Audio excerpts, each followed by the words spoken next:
ngi leen nuyu ñu ngi fii ci ferme agroécologique bu Sen Artemisia fii ci Diass Palam ci yoonu Mbour bi di ñëw pour def leen présentation ci lépp loo xam ni wàllu artémisia la ci commencement ba ci récolte et ñu tàmbali ci lii ngeen gis nii moom moo ci gën a jafe que sa plante bi parce que moom mooy semence bi comme ni leen ko ingénieur Karim Sankharé expliqué ko li ngay gis nii ci kaw yëpp mën na bañ a nekk grain bi parce que moo gën a tuuti que lii voilà mais ak des années d'expérience ak technique boo xam ne ay borom xam-xam ñoo ko seq moo tax ñu mën cee am lii ngeen gis ni mooy pépinière bi voilà kii ak semence bu baax bu bees boo ko defee nit ci plateau alvéole comme bu mel nii d'ici 4 à 5 jours maximum mu tàmbali génn ci semence bu baax bu bees boo xam ni c'est bien conservé et bu jugee ci pépinière bi da ngay gis da ngay am plante bu toll nii et li ci gën a baax souvent ci artémisia surtout annua même ba afra sax moo gën a résistant mais bii dafa bëgg suuf bu baax donte adapté na ci suuf yu bari mais souvent mu ngi dépendre ci seen développement ci suuf bi léegi moo tax boo amee suuf bu baax déjà que da ngay gaaw am plante bu mag te mën na dem ba hauteur 2 mètres am na si ñoo xam ne sax nee nañ day atteindre ba 3 mètres voilà léegi bu jógee fii yow da ngay récolte bi nag ñaar da ci am su la neexee nga dindi lépp garab bi dagg ko couper ko su la neexee aussi nga taaye ko bàyyi ay 30-40 centimètres taaye ko récolter loolu bu ko defee nga bàyyiwaat ko moom it mu màggaat comme yi ñu gisoon fële ci kaw léegi boo ko récolter da nga koy lal bàyyi ko mu wow bu woowee après nga tamiser ko fekk dagg couper nga ko daggate nga ko weer ko ba mu wow bu paree da nga koy tamiser séparer tige yi ak feuilles yi moom ngay gis fii nii lii ngay gis nii moom mooy feuille yu artémisia voilà am na tuuti feuille kii tige yi ci ànd voilà mais nii la mel comme moom rek moom mooy am verdure bu mel nii ak odeur boo xam ni macha allah voilà léegi boo paree ci lii da ngay ñëw gis tige yi aussi fekk séparé nañ ko ba pare boo xoolee tige yi da ngay gis aussi ba tey mu ngi garder verdure am parce que yi ngay gis nii yëpp ay éléments la yu nekk ci biir moo tax li gën ci garab bi artémisia mooy ñu consommer ko lépp en entier mooy ñu bañ a séparer dara boole tige yi ak feuilles yi mélanger ko boobaa mu jox organisme doomu aadama li mu soxla yëpp buñ ko mélanger nag moom ngay amee li mooy boo xoolee fii da ngay gis ni tige yi la ak feuilles yi ñu mélanger nga daal di am produit fini bu Sen Artemisia boo xam ne lii tisane la moom la Karim Sankharé doon expliquer moom ngay def en mode fusion voilà bu ko defee léegi daal di koy utiliser mu daal lay jariñ li nga xam ni moom lay def ci biir yaram voilà léegi bu jógee foofu yi ngay gis ni mooy bu ñu defee conditionnement bi ba pare premièrement bii moom mooy sachet marque Sen Artemisia sachet bu nekk am na paquet bu nekk am na 7 sachets yu 5 grammes moom mooy correspondre ak traitement wu paludisme bu fekkee yow da nga siburu nga xam ne chaque jour da ngay jël benn dose bu 5 grammes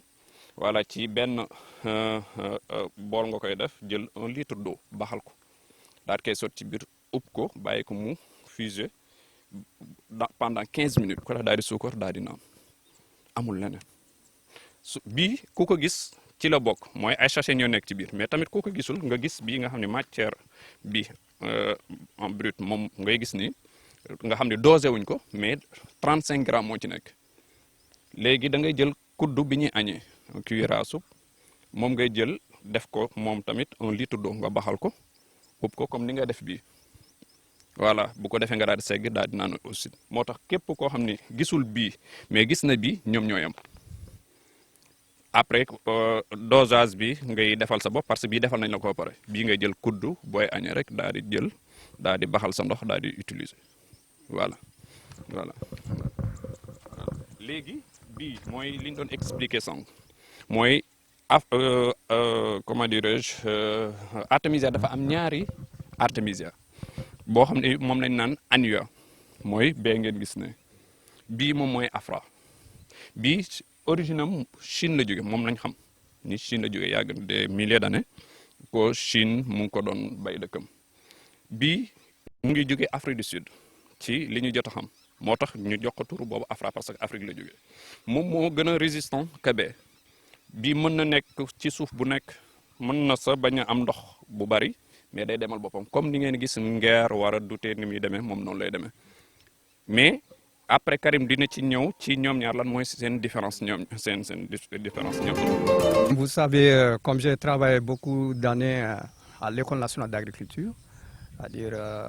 les projets, on avait des projets qui étaient logés là-bas, donc nous on faisait de la recherche. Donc l'artémisia a été une plante qui a été introduite au Sénégal, en tout cas à l'INSA en 2011 comme ça. Et c'est un professeur de l'université de Belgique avec qui je travaille depuis longtemps, qui a amené ça à l'INSA. Et eux, leur université est partenaire avec l'École nationale d'agriculture. Donc, comme c'est une plante qui a été introduite, il fallait l'acclimater. Et moi, mon travail au départ, c'était juste acclimater cette plante pour avoir un produit bien adapté à notre environnement du Sénégal. Bon, cette plante, elle est avant tout un antipaludien. Parce que nous savons que le paludisme fait beaucoup de victimes chaque année dans le monde entier. D'ailleurs, c'est la première cause de mortalité de maladies infectieuses dans le monde. 500 000 personnes sont mortes chaque année. Donc, une plante qui soigne le paludisme est une plante très importante. Donc, l'artémisia, elle est avant tout antipaludien, anti-inflammatoire, antibiotique. Donc, à part le paludisme, elle soigne tout ce qui est fièvre, que ce soit la grippe ou d'autres fièvres liées à la fièvre typhoïde, ou bien aussi ce qu'on appelle la bilharziose,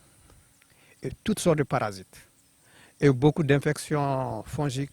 du genre des champignons qui sont sur la peau, des champignons, des boutons, de l'eczéma, des choses comme ça, ou bien même la constipation.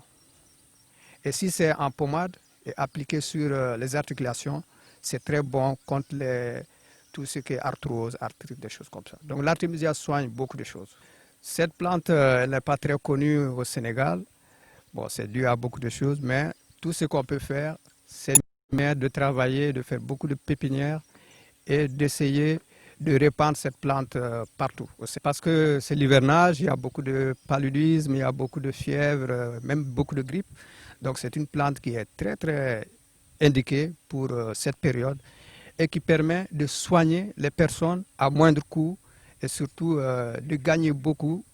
de temps sur les convalescences et autres comme ça. C'est très efficace. Et le gouvernement peut apporter sa pierre en développant, en soutenant des programmes pour que l'artémisia soit distribuée ou en tout cas répandue dans ce pays. Sen Artemisia c'est une société boo xam ni dafa yëngu ci wàllu agroalimentaire ak wàllu développement plante médicinale et ñu ngi ko créé en 2014 et jamono yooyu bon on était à 5 hectares actuellement ñu ngi ci 35 hectares et mu nekkoon loo xam ni dañ ko programmé woon ci ñaari phase première phase bi moo doon régler wàllu agroalimentaire bi voilà ba 2018 ci lañ tàmbalee introduire plante médicinale yi artémisia bi bokk. li ko tax a jóg seen artémisia mooy ñaar yooyu moo junjoon sànq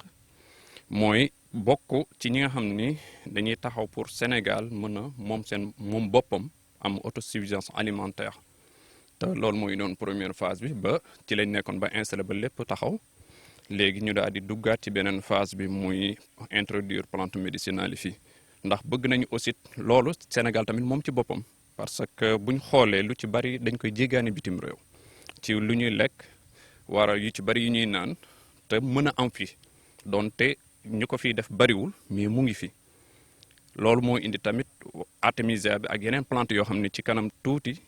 du yàgg dara dinañ leen ko présenter aussi yoo xam ni lu baax la ci doomu aadama pour ëllëg bu ko àdduna bi yëpp dee bëgg Sénégal bokk ci ñi nga xam ni ku koy utit da nga ñëw fii Sénégal am ko fi. effectivement parce que c'était en 2018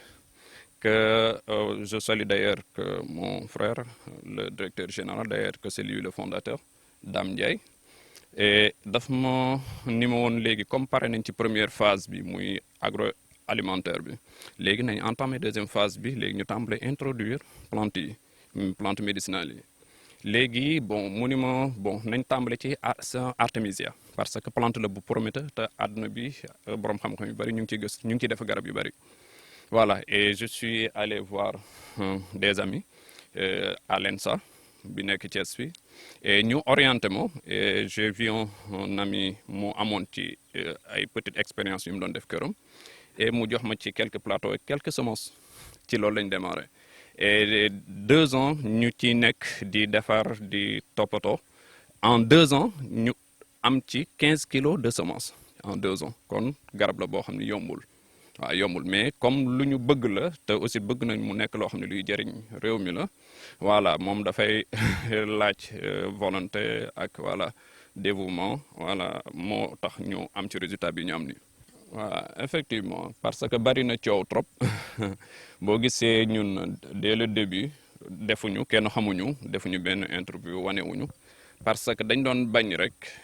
nit ñi associé artémisia ak Covid-19 parce qu'il faut être très prudent là-dessus boo gisee ñu def ko ci période bii nga xam ne période hivernage la pour wan nit ñi ni Covid-19 taxu ko jóg mais yeneen yi nga xam ne borom xam-xam yi ñoo ko gëstu ñoo ko waxal seen bopp xam ni loolu dafay faj te sibur bokk ci lii artémisia di faj moo tax ñu bàyyi ba ci hivernage bi ñu def reportage pour nit ñi mën a xam léegi bu fekkee ni nag dañ te loolu la ñuy souhaité dañ koy ñaan yàlla mooy test yi ci àdduna bi di def parce que ñu ngi ci phase test yi Allemagne tàmbali na Amérique États-Unis aussi voilà Sénégal ñu ngi ci ba léegi résultats yi génnagul voilà dañuy xaarandi mais dañuy ñaan yàlla aussi feebar bi artémisia bokk ci li koy faj mais actuellement pour l'instant il faut être très prudent voilà muy ñu bàyyi ko ci li nga xam ne moom lañ xamoon pour l'instant ba kere résultats yi génn parce que on est des professionnels du ñu nekk ci ay riro war a ñëpp jug nañ dañuy jug non dañuy topp ak borom xam-xam yi lu ñu wax ñu adapté wu ci loolu mooy du leen lu ñuy inventé wala lu ñuy créé li muy jëriñ bari na trop ci yaramu doomu aadama yooyu ak Karim Sankre dina ci ñëw voilà siburu même ay règle jigéen yoo xam ni dafa xaw compliqué voilà aussi ay yaram yu metti aussi comment dirais-je ay problème de digestion yu bari même diabète type 2 bi aussi da koy traité te loolu du suñuy waxi borom xam-xam lañ te bari nay feebar yoo xam ni bon buñ koy lim fii ça va prendre du temps voilà mooy loo xam daal yàllaa ko fi wàcc ci àdduna pour mu jëriñ doomu aadama yi et ñun nag dañoo bëgg a bokk ci ñi nga xam ne dañ ko bëgg a wasaare pour ñëpp mën see jot. waaw ñu ngi remercier mairie bu Noto et aussi di remercier sous-préfet bi aussi tamit vraiment ñoom yëg nañ ko et aussi dañ leen ci sant ci seen taxawaay parce que nit ki aussi buy defar lenn nga ñimeeloo ko encouragé ko aussi kooku dimbali ko léegi autorité administrative yi am nañ ñu ko ci yëg religieux yi aussi am nañ ñu ko ci yëg parce que yàggul dara dem nañ Touba et gis nañ sëñ Bass Abdou Khadre même xalifa bi aussi gis nañ ko toog nañ waxtaan ak moom ndeysaan ñu rafetlu ko lool ba pare defal ñu ci ñaan et ñu ngi bëggoon a dem Tivaouane mais malheureusement ak kii événement Pape Malick bi moo tax ñu fomm ko mais ñu ngi koy préparé bu affaire dalee tuuti mais tamit ci këru kilifa diine yëpp aussi voilà ndax bëgg nañ daal ñëpp xam ko ni am na fii Sénégal et aussi voilà bu mu nekk loo xam ni nit ñi dañ ciy tiit voilà pour bu demee ba manqué war a résultat yi génne et tout ça voilà ni xam ni am na fi et yàlla dogal na ak expérience année d'expérience yi ñu ci def voilà am nañ ci semence bu bari boo xam ne mën nañ ci def lu bari voilà aussi voilà pour mu mën a yaatu ci réew. Artémisia c'est une équipe mooy ñi nga gis ni ñëpp am képp ku ci nekk rek am nga ci rôle bu am solo boo ci joué voilà bu doon ci ñun ñi rek du sotti parce que li ngay gis fi yëpp kon benn nit defu ko kon buñ ci defoon benn ñoom def nañ juróom-ñeent yi ñoom voilà équipe la boo xam ni dafa jug pare pour bokk ci ñi nga xam ne dañuy développer réew mi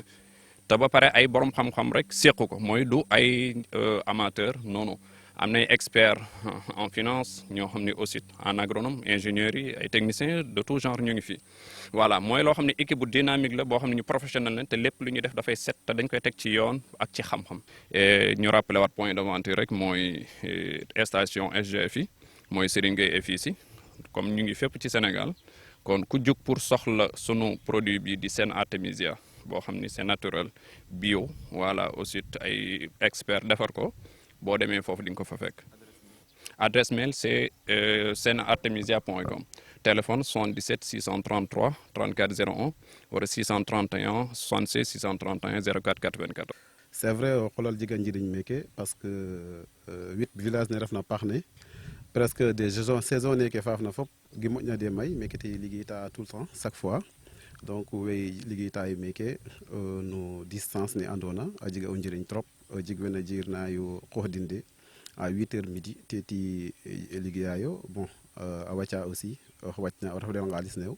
donc a jega na dina njëriñ trop aussi Artemisia bon waagim de développer mayu parce que adim de mayu mais donc a jega we andoona we baxlana a yera a sibranga bon i ngi'a de tetane anodin bu baax a baax mais vraiment bon miñim no Artemisia bo in waag layde gimayna daal in way gidma aussi équipe ne refna meke ning na jala Artemisia andoona équipe ne jambare nano vraiment bon aussi in way gidma den bu baax a baax a refo jamba trop. Merci beaucoup fogole ma xëy simna aussi Amadou Diossi Ndiaye andona te gérer entreprise ne ke refna meke in gidma aussi Dame Ndiaye directeur général des entreprises ne aussi in way santana bu baax a baax merci beaucoup fogole sereer merci fogole Diobass ay Artemisia ko lekki mbakki fayido no fewi no fewi no fewi so min de sinno ko sagam mi nawa ɗum Fouta bandiraɓe kutoroko sinno ko sagam mi waɗe Fouta bandiraɓe kutoro saabu toon ala moyenaji kewɗi walla soit badde climat o e gueɗe mbaɗi noon mais no wawi so waɗama essayé ma waɗ adapté ma yaaha toon inchallah to hay probléme goto ala mais sen mbawi nadde hen aussi ene moƴƴi no fewi sen mbawi nadde hen ene waɗi fayida nde tawno hay goto yimɓe heeɓe fof galdama hen yaade dispensaire walla hôpital uji mais so tawi a dañi ɗum aɗa wawi hen yarde sans probléme aɗa wawi ƴettude goto kuddu walla kasma subaka sa wottima e kikiɗe aussi ɗum fof ne wawi wonde.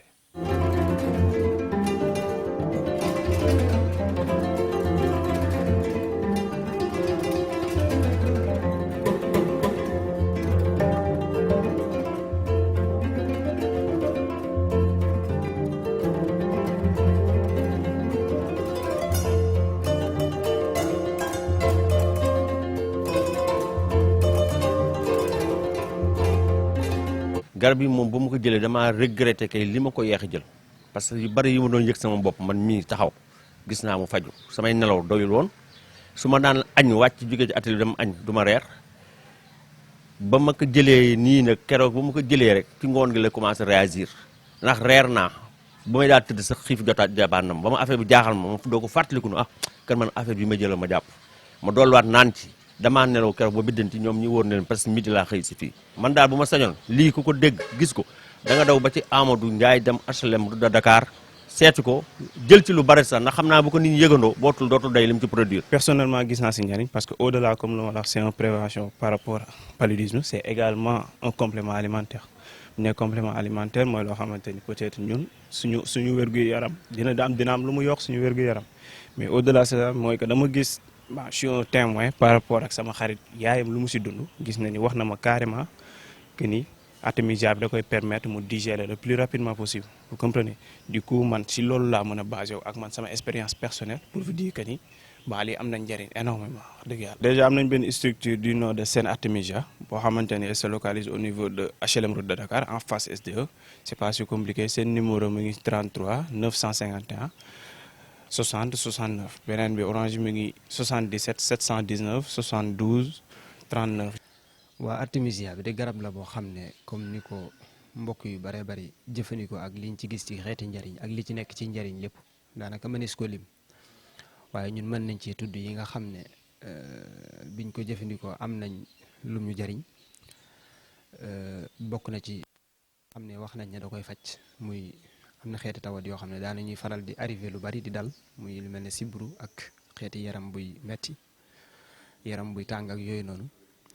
yëg nañ ne moom biñ ko dee utilisé woo ba tey yooyu moom dalatuñu sibru baax na ci comme ni ma ko waxee woon sànq kon day mel ni ki daal daara yi day baax ñu di ko jëfandikoo